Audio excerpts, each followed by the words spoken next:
So, about 2 weeks ago, I made a video about Carian Retaliation and how it was broken in several different ways.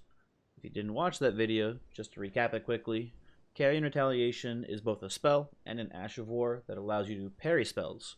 But instead of the spell being deflected, the spell is converted into glint blades that are then fired at a nearby enemy.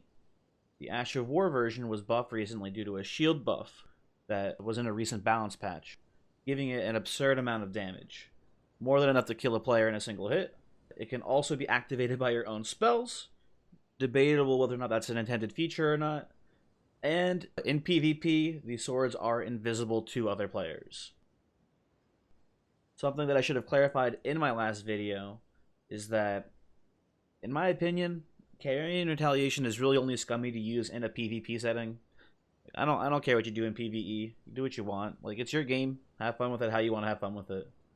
But exploiting this bug to grief other players is pretty fucked up, which brings me to the point of this video.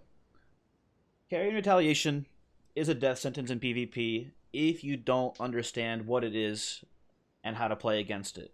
But if I'm being honest, playing against it is pretty easy.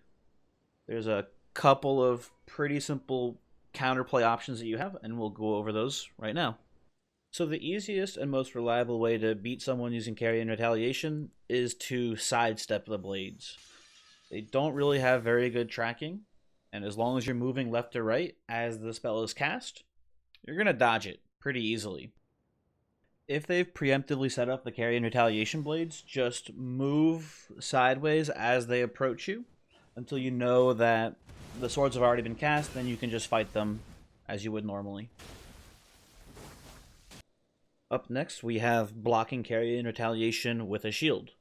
You need to use one that has pretty high magic resistance, but this is probably a more preferable method if you end up fighting someone in an area where you don't have enough space to move left to right and dodge the spell. If you would like a recommendation for which shield to use, both the Carian Knight's Shield and the Silver Mirror Shield have pretty low stat requirements to use and have very high magic resistances. So the final way, and maybe the funniest way, to fight against someone using Carian Retaliation is the Eternal Darkness spell. Basically creates a black hole, sucks in the glint blades. Not very practical, hard to time correctly, but you could argue it's useful against multiple opponents using Carian Retaliation. And yeah, that's the video. Thanks for watching. Hopefully this video will help you fight against other people that are using Carian Retaliation. Hopefully this will get patched out so that way it's, not as stupid as it is currently. And yeah, have a good one.